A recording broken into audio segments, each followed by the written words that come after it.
Hello everyone, welcome back to my channel. आज हम करने वाले हैं एनिमल किंगडम का नेक्स्ट फाइलम जो कि है सीलेंट्रेटा एंड टीनोफोरा। आज मैं आपको इनके कुछ कैरेक्टरिस्टिक्स और कुछ एग्जांपल्स बताऊंगी। पहले की वीडियो में हमने देखा था कि नोटोकॉट क्या होता है और फाइलम पॉरीफेरा के कुछ कैरेक्टरिस्टिक्स देखे थे और उसके कुछ एग्जांपल्स भी देखे थे। तो स्टार्ट करते हैं आज का टॉपिक। सबसे पहले हम करेंगे सीलेंट्रेटा के कैरेक्टरिस्टिक्स। So let's start. तो सबसे पहले सीलेंट्रेटा कर लेते हैं। सीलेंट्रेटा को निडेरिया भी बोला जाता है, इसमें सी साइलेंट होता है। सबसे फर्स्ट पॉइंट आता है they are aquatic mostly marine.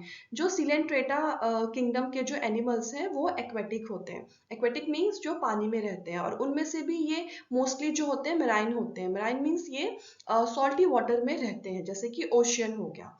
ये सेसाइल भी हो सकते हैं और फ्री स्विमिंग एनिमल्स भी हो सकते हैं। सेसाइल मीन्स वो एनिमल्स जो एक ही प्लेस पे रहते हैं, जो मूव नहीं कर सकते एक प्लेस से दूसरे प्लेस पे, ऐसे ऑर्गेनिजम्स को सेसाइल बोला जाता है। और फ्री स्विमिंग एनिमल्स क्या होते हैं? जो फ्रीली स्विम करते हैं, जो किसी भी ऑब्जेक्ट से या किसी सबस्ट्रेट से अटैच नहीं होते और वो खुद ही स्विम करते हैं, ऐसे एनिमल्स को फ्री स्विमिंग एनिमल्स बोला जाता है। तो सिलेंट्रेटा किंगडम के जो एनिमल्स हैं वो सेसाइल भी हो सकते हैं और फ्री स्विमिंग एनिमल्स भी हो सकते हैं। नेक्स्ट है रेडियली सिमेट्रिकल एनिमल्स। इनका जो सिमेट्री है वो कैसा होता है? रेडियल सिमेट्री होता है। ये मैं आपको कल की वीडियो में भी करवा चुकी हूँ। ये जो भी सिमेट्री है किस टाइप्स के होते हैं, क्या होते हैं, तो किसी ने अगर मेरा वीडियो नहीं देखा है तो आप जाके देख सकते हो। रेडियल सिमेट्री होता क्या है?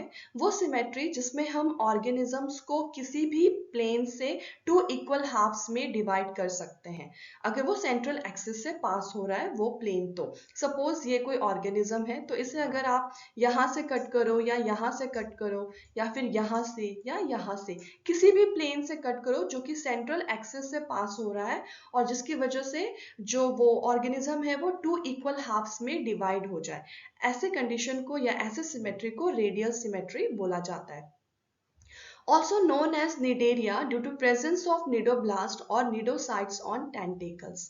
इन्हें निडेरिया भी बोला जाता है। निडेरिया क्यों बोलते हैं इनको? क्योंकि इनके टेंटेकल्स पे निडोब्लास्ट प्रेजेंट होता है और निडोब्लास्ट को निडोसाइट्स भी बोलते हैं। टेंटेकल्स क्या होता है? सपोज ये ऑर्गेनिज्म है, तो इनके सरफेस पे आउटग्रोथ प्रेजेंट होता है, ऐसे बड़े बड़े।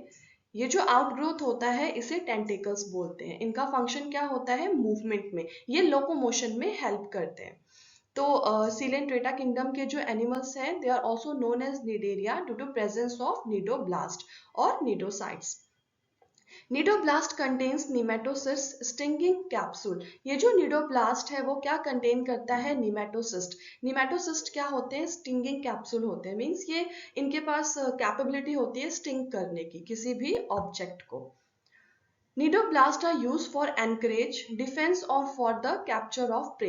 जो निडोब्लास्ट हैं उसका फंक्शन क्या है? एनकरेज में। एनकरेज मीन्स किसी ऑब्जेक्ट को पकड़ना या किसी सरफेस से अटैच्ड होना। डिफेंस, ये अपने डिफेंस के लिए भी निडोब्लास्ट को यूज करते हैं। और for the capture of prey, ये अपने फूड या प्रे को कैप्चर करने के लिए भी निडोब्लास्ट को यूज करते हैं, उनको स्टिंग करके। तो इसमें ये क्वेश्चंस आते हैं।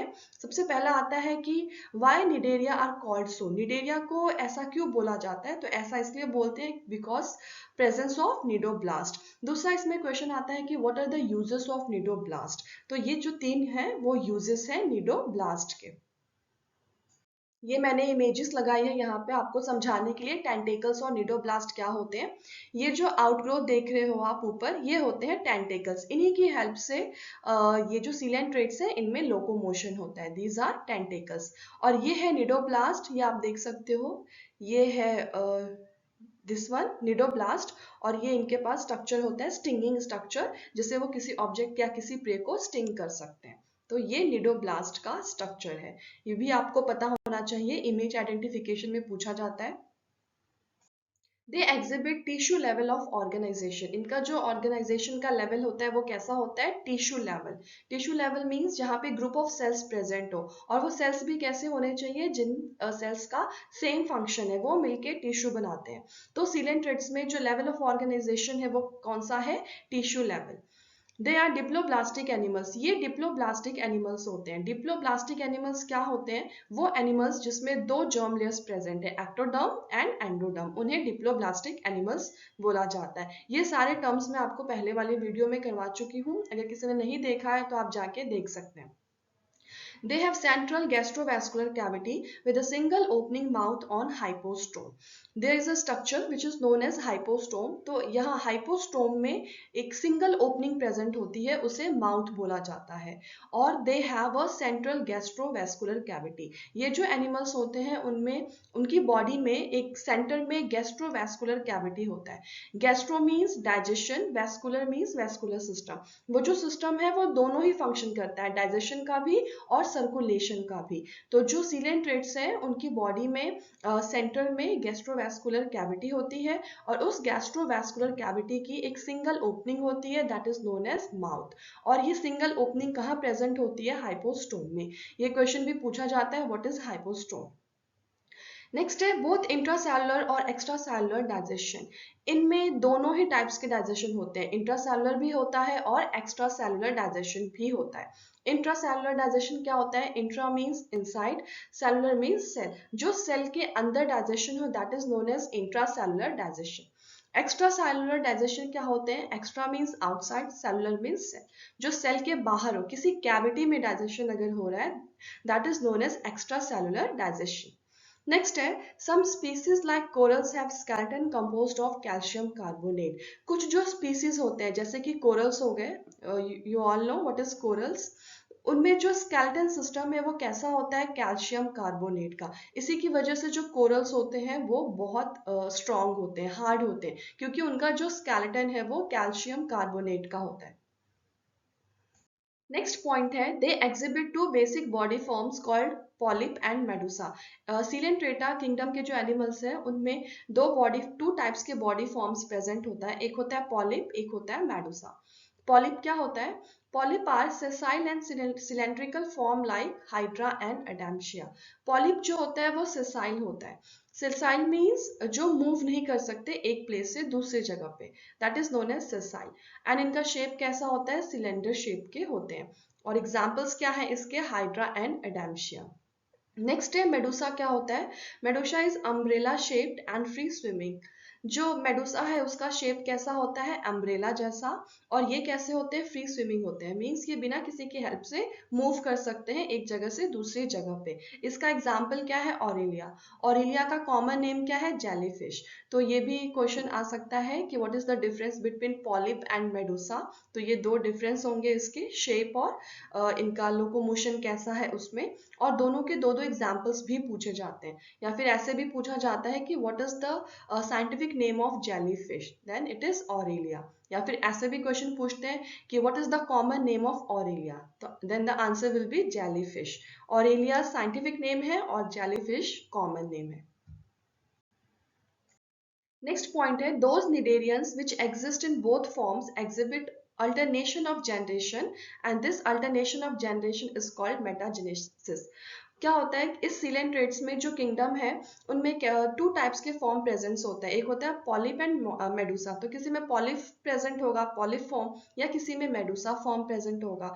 कुछ सीलेंट्रेट्स या निडेरियंस ऐसे भी होते हैं जिसमें दोनों ही फॉर्म्स प्रेजेंट होते हैं। तो ऐसे ऑर्गेनिजम्स जिनमें दोनों फॉर्म्स प्रेजेंट है, पॉलिप एंड मेडुसा, उनमें क्या होगा? There is a process which is known as alternation of generation. Generation का ऑल्टरनेशन होगा और इस ऑल्टरनेशन ऑफ जनरेशन को साइंटिफिक टर्म में मेटाजेनेसिस बोलते हैं। होता क्या है ऑल्टरनेशन ऑफ जनरेशन या मेटाजेनेसिस? वो एनिमल्स जो कि पहले एसेक्सुअली रिप्रोड्यूस करते हैं और फिर सेक्सुअली रिप्रोड्यूस करते हैं। पहले एसेक्सुअल रिप्रोडक्शन होगा, फिर सेक्सुअल, फिर एसेक्सुअल, फिर सेक्सुअल। तो यहाँ पे क्या है? रिप्रोडक्शन जो है वो अल्टरनेट हो रहा है, तो दैट्स वाई इन्हें क्या बोला जाता है? Alternation of generation. और इसका जो साइंटिफिक टर्म है वो है metagenesis. In metagenesis, polyps produce medusa asexually and medusa form the polyp sexually। इसमें क्या होता है मेटाजेनेसिस में? सबसे पहले पॉलिप जो है वो मेडुसा फॉर्म करेगा, बट कैसे? एसेक्सुअल रिप्रोडक्शन से। उसके बाद क्या होगा? जो मेडुसा है वो पॉलिप फॉर्म करेगा, कैसे? सेक्सुअल रिप्रोडक्शन से। और ये एग्जाम्पल क्या है? ओबीलिया। तो ये भी क्वेश्चन आता है, what is metagenesis and in which organism it happens? So answer will be Obelia और सीलियन ट्रेट्स। ये कुछ एग्जाम्पल्स हैं सीलियन ट्रेट्स के। ये एग्जाम्पल्स पे आपको लर्न होना चाहिए क्योंकि एग्जाम्पल्स भी पूछा जाता है एग्जाम में। सबसे पहले है फिजेलिया। फिजेलिया को कॉमनली हम पोर्टुगीज मैन ऑफ वॉर भी बोलते हैं।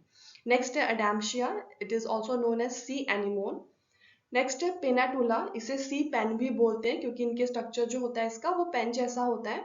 नेक्स्ट है गॉर्गोनिया, इसे सी फैन बोलते हैं बिकॉज इसका स्ट्रक्चर फैन जैसा होता है। नेक्स्ट है मीनड्रीना, इसे ब्रेन कोरल भी बोलते हैं। तो इसमें आपको साइंटिफिक नेम भी याद होना चाहिए और कॉमन नेम भी याद होना चाहिए। जो ये है फिजेलिया, अडैम्शिया, ये सारे साइंटिफिक नेम है और जो ब्रैकेट में लिखे हुए हैं ये सारे कॉमन नेम है। तो क्वेश्चन आता है आपसे कॉमन नेम दे देंगे और साइंटिफिक नेम पूछ सकते हैं, या फिर साइंटिफिक नेम दे देंगे, कॉमन नेम पूछ लेंगे। तो ये आपको याद होना चाहिए। ये इमेजेस है कुछ सीलियन ट्रेट्स के। ऑरिलिया और ये है एडैम्शिया। तो ऑरिलिया में क्या प्रेजेंट होता है? मेडुसा। और एडैम्शिया में क्या होता है? पॉलिप। मेडुसा कैसे पता चला कि इसमें मेडुसा प्रेजेंट है? क्योंकि इसका स्ट्रक्चर देखो अम्ब्रेला जैसा है और इनमें ये टेंटेकल्स है जो लोकोमोशन में हेल्प करते हैं। यहाँ पे ये जो है छोटे छोटे से, दीज आर टेंटेकल्स।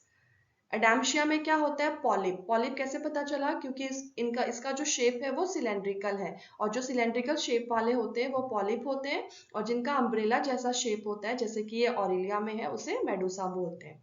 तो ये भी आपसे क्वेश्चन पूछ सकते हैं डायग्राम देके कि आइडेंटिफाई दिस इज मेडुसा और पॉलिप। तो आपको पता होना चाहिए।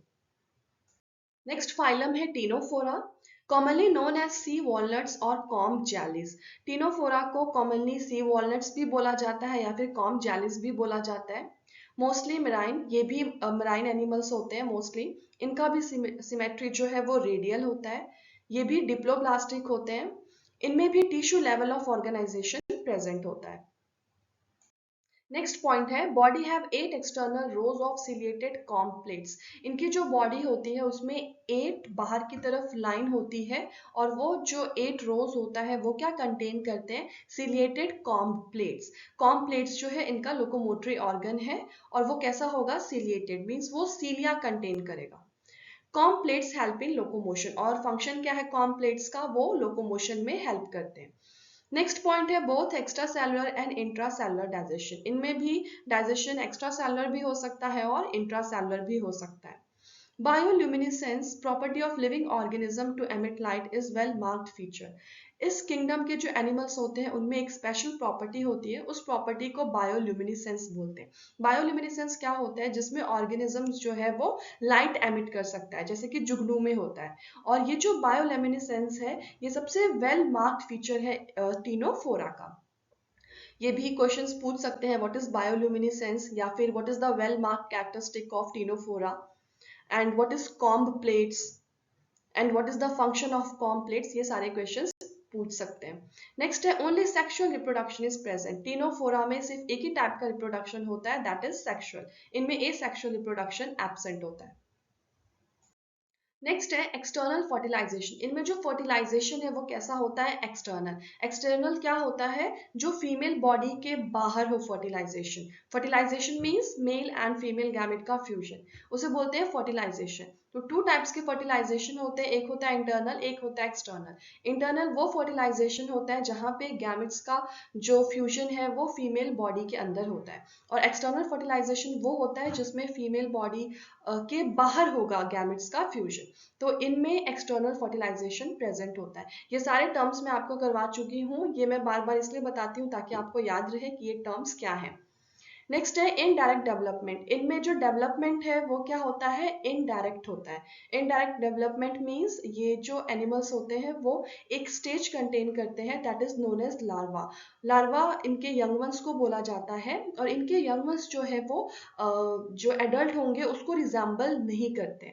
डायरेक्ट डेवलपमेंट में क्या होता है? जो यंग वंस है या जो बेबी है वो एडल्ट को रिजेंबल करेंगे, बट इनडायरेक्ट में रिजेंबलेंस नहीं होता है यंग वंस और एडल्ट के बीच में। तो टीनोफोरा में जो डेवलपमेंट है वो कैसा है? इनडायरेक्ट है। इसके 2 ही एग्जांपल्स हैं, प्लूरोब्रेकिया एंड टीनोप्लेना। ये एग्जाम्पल है प्लूरोब्रेकिया का। यहाँ पे जो ये कॉम्ब प्लेट्स है, ये कॉम्ब प्लेट्स है 1 2 3 4 5 6 7 8। अभी हमने किया कि 8 रोज जो सीलिया कंटेन करते हैं, that is known as comb plates. और इन्हें क्या बोला जाता है, ये किस में हेल्प करते हैं, लोको मोशन में हेल्प करते हैं। So this is the image of Pleurobrachia. आज के लिए इतना ही। कल की वीडियो में हम इस चैप्टर के नेक्स्ट फाइलम करेंगे जो कि है प्लेटीहेलमिन्थस और एस्केलमिन्थस। अभी तक हमने 3 फाइलम्स कर लिए एनिमल किंगडम के, पोरीफेरा, सीलेंट्रेटा एंड टीनोफोरा। तो मैं दो दो किंगडम करके आपको करवाऊंगी ये चैप्टर। एंड होप आप सबको मेरा ये वीडियो पसंद आया होगा। Then please share and subscribe my channel. Thank you.